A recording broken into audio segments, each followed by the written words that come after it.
বিশ্ব নবী রাহমাতুল লিল আলামিনের দুর্বল কালো সাহাবী হযরত বিলাল রাদিয়াল্লাহু তাআলা ওনাকে যখন মারে আর আল্লাহু আহাদ বলে উনি চিৎকার করে করে ডাক দেয়, আবু বকর সিদ্দিক রাদিয়াল্লাহু তাআলা ওনার পাশে দিয়ে যখন যায় আর দেখে বলে, বিলাল রে, আল্লাহকে এত জোরে জোরে ডাকার দরকার নাই।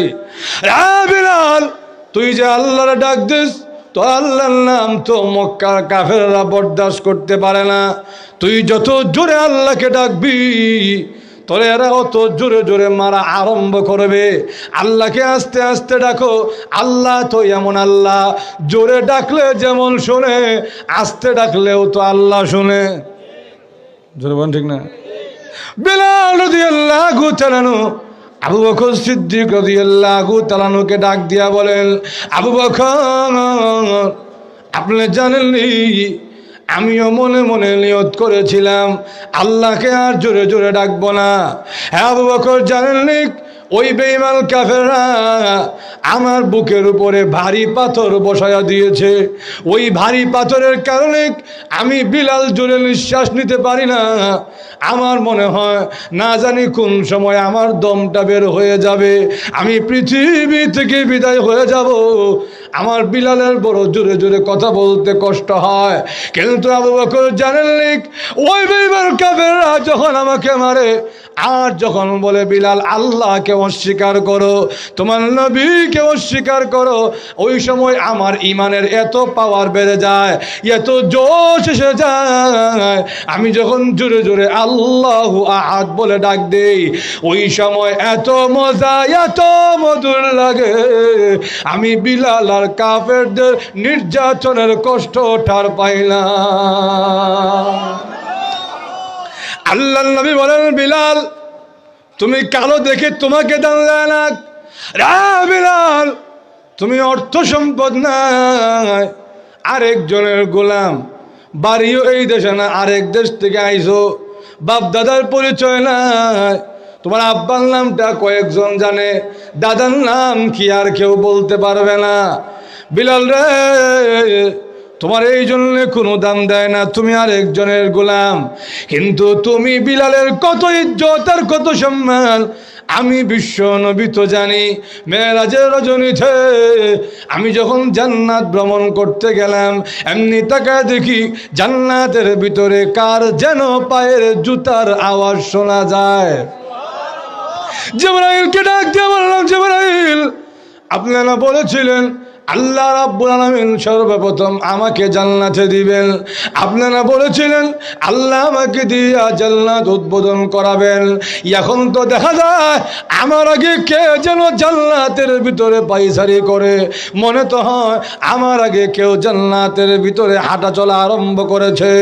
জিবরাইল আলাইহিস সালাম আল্লাহ নবীকে ডাক দিয়া বলে, নবীজি, মহান আল্লাহ আপনার আগে কাউকে জান্নাতে দিবে না, দিতে পারে না, কিন্তু জান্নাতের ভিতরে ওই যে পায়ের জুতার আওয়াজ শোনা যায়, ওই জুতার আওয়াজ কার জানেননি? ওই জুতার আওয়াজ হলো আপনার কালো সাহাবী বিলালের। বিলালের এত ইজ্জত আর এত সম্মান, বিলাল হাঁটে আরবের অলিগলিতে, বিলালের পায়ের জুতার আওয়াজ শোনা যায় জান্নাতে। শুধু তাই নয়, আল্লাহর নবী বলেন, ও বিলাল, কিয়ামতের কঠিন ময়দানে আল্লাহ রাব্বুল আলামিন তুমি বিলালকে নাম ধরে ডাকবে, কালো বিলাল কই, তোমাকে ডাকা হবে। তুমি যখন যাবে তোমাকে ডাক দিয়া বলবে, আরে বিলাল, দুনিয়াতে তুই ছিলি আমার নবীর মুয়াজ্জিন, আমার নবীর যখন নামাজের সময় হতো তুই বিলালকে আমার নবী বারবার খুঁজতো। হাদিসের মধ্যে আছে আল্লাহর নবীর যখন নামাজের সময় হতো, ফা আমারা বিলালান ফা আযানা, বিলাল রাদিয়াল্লাহু তাআলাকে সব সময় আল্লাহর নবী খুঁজতেন। বিলাল আজান দেও। বিলাল রাদিয়াল্লাহু তাআলা আজান দিতেন। আর বিলাল রাদিয়াল্লাহু তাআলা যখন আজান দিতেন আল্লাহর নবীর চেহারা মুবারক পাল্টে যেত। আম্মা জান আয়েশা বলেন, আমি একদিন তাকে দেখি নবীজি আমার সঙ্গে বসে বসে কথা বলে, এমনি তাকে দেখি মসজিদে নববীর বারান্দা থেকে হযরত বিলাল রাদিয়াল্লাহু তাআলা আল্লাহু আকবারের আজানের সুর ভেসে আসে। আমি এমনি তাকায় দেখি আল্লাহর নবী বিশ্ব নবী রাহমাতুল লিল আলামিন নবীজির চেহারা মুবারক পাল্টে গিয়েছে। আমি আয়েশা ভয় পেয়ে গেলাম, না জানি আল্লাহর নবীকে কোনো দুষ্ট জিনে আসর করেছে। আমি যেই মাত্র ডাক দিলাম এমনি আল্লাহর নবী আমাকে দেখে চমকে উঠলেন, আতঙ্কিত হয়ে আমাকে ডাক দিয়া বলেন, মান আনতি, তুমি কে? তোমারে তো চিনলাম না। আম্মা জান আয়েশা বলেন, আমি আল্লাহর নবীর স্ত্রী, আমি আল্লাহর নবীর হিজরতের সাথী আবু বকরের কন্যা, আমারে চিনে না। আমি অবাক হয়ে বললাম, ওগো নবীজি, আমি না আপনার আদরের স্ত্রী আয়েশা? আল্লাহর নবী ডাক দিয়া বলেন, মান আয়েশা? আয়েশাকে? আয়েশারে তো আমি নবী চিনি না। আম্মা জান আয়েশা বলেন, আমি আর অবাক হয়ে বললাম, আয়েশারে চিনেন না? আমি না আপনার হিজরতের সাথী, আপনার বন্ধু আবু বকরের কন্যা আয়েশা। আল্লাহর নবী বলেন, মান আবু বকরিন? আবু বকরকে আমি তো চিনি না। আম্মা জান আয়েশা সিদ্দিকা রাদিয়াল্লাহু তাআলা বলেন, নবীজি আবু বকরকে চিনেন না? আবু কুহাফার ছেলে আবু বকরের কন্যা। আল্লাহর নবী ডাক দিয়া বলেন, মান আবু কুহাফা? আবু কুহাফাকে আমি নবী তো চিনি না। নবীজি নামাজে চলে গেলেন। নামাজ থেকে যখন আল্লাহর নবী আবার হুজরা শরীফে আসলেন, আম্মা জান আয়েশা সিদ্দিকা রাদিয়াল্লাহু তাআলা আগো নবীজি এই কথা বলে যখন ডাক দিয়েছে, আর ডেকে ডেকে বলে, আপনি একটু আগে আমার সঙ্গে কথা বললেন, কিন্তু যেই মাত্র বিলাল রাদিয়াল্লাহু তাআলা আযান দিয়েছে, এখন আপনি আমারে চিনেন না, আব্বারে চিনেন না, আমার দাদারেও চিনেন না, এমন অবস্থা কেন হয়েছে?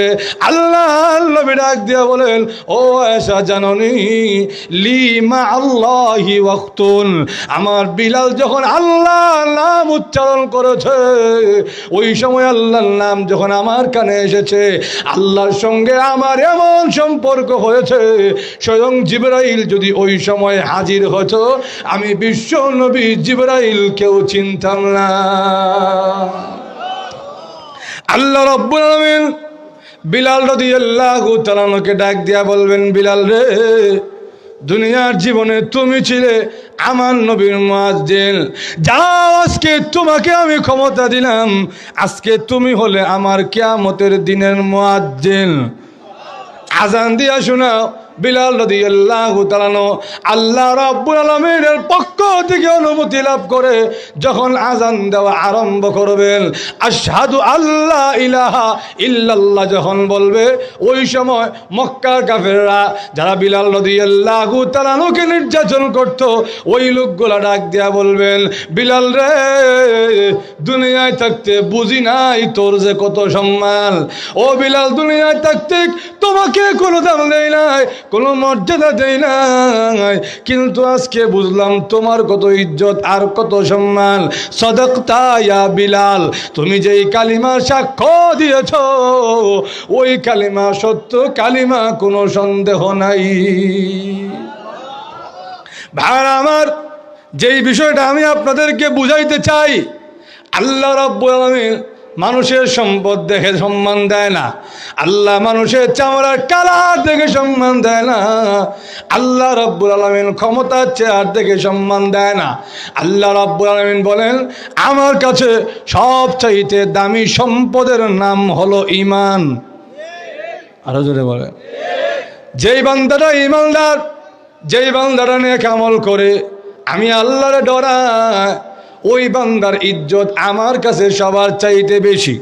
ওই বান্দা দেখতে কালো হতে পারে, ধন সম্পদ না থাকতে পারে, আরেকজনের গোলাম হইতে পারে, যা কিছু হোক না কেন, ওই বান্দাটা একেবারে অসহায় দরিদ্র হইতে পারে, কিন্তু ঈমান থাকার কারণে, নেক আমল থাকার কারণে, আমি আল্লাহকে ভয় পাওয়ার কারণে, ওই বান্দার ইজ্জত আমি আল্লাহর কাছে সবার চাইতে বেড়ে যায়।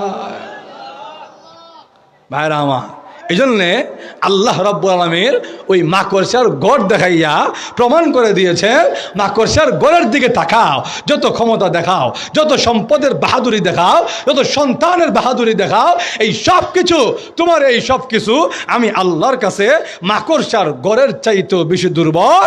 মাকড়সার গড়ের যেমন অস্তিত্ব থাকে না জোরে বাতাস আসলে, আমি আল্লাহ একটা আদেশ করলে তোমার এই ক্ষমতার দাপট আর থাকতো না। জোরে বলেন ঠিক না?